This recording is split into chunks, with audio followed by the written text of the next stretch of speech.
so let's introduce our friend Charles Darwin again. There's his statue outside Shrewsbury School, and Shrewsbury's not far from you, Joseph. Our Just new down the road. museum is sort of halfway between your house and Shrewsbury, and he went to the school there. Fairly wealthy type school, but he came from a fairly wealthy type family. And of course, he's the guy who in 1830 is reported to have discovered the fossil of a giant ground sloth over there in South America. And he did reach some conclusions which are interesting to us. He compared the giant sloth to the present day. Now, sloth, of course, has become a derogatory word because this creature basically hangs upside down and moves slowly to nowhere most of the time. They used to be bigger. Now they're actually smaller. And so Charles Darwin reached some conclusions. He noticed that you only found giant fossil sloths where little ones live today. Now, what would you do with this information? Because Charles Darwin already had a theory of evolution in his head. He got it from his grandfather, Erasmus. And he claimed that if you used to be bigger and now you were smaller, this was evolution, which he was out to prove. Hence his book, The Origin of Species by Means of Natural Selection. Hence the general illustration of what evolution is. Molecules at the bottom, then mountains and volcanoes, then slowly from the chemicals released in the water, life evolves and naturally is selected to become more and more successful and more different, till in the end you end up with this sort of change. Monkeys on the left, men on the right, and all the missing links in between. Chimpanzees or one of their relatives turns into human beings. And as a result, his conclusion was that one. Can you read that? I mean, this is an extract from Nora Barlow, the autobiography of Charles Darwin, with the original omissions restored. Did you catch that?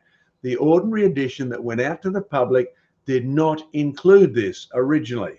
But I'd gradually come by this time, said Darwin, to see that the Old Testament, from its manifestly false history of the world, this was edited out because the Victorian public would not have accepted Darwin's conclusion.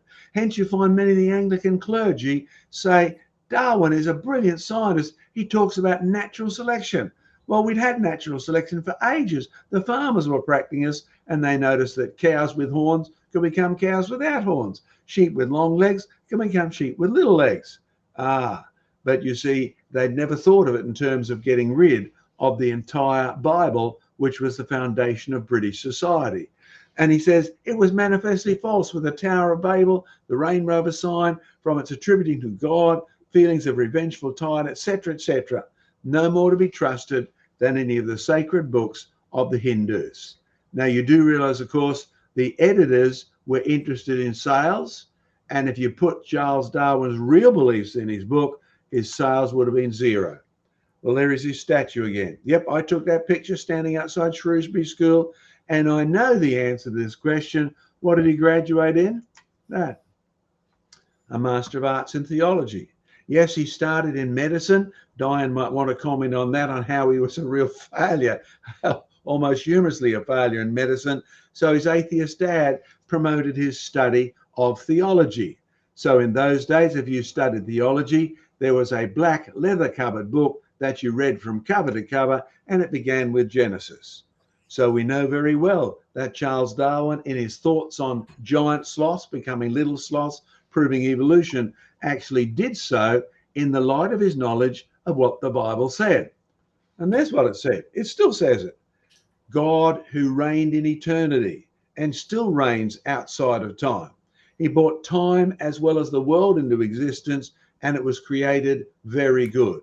We've done this so many times. In fact, that diagram has become, I guess you could say, our notorious point, because many of the Christians don't like to think of the world going from good to bad to worse down to us. Degeneration is the real history of the planet, because Charles Darwin was out to promote that.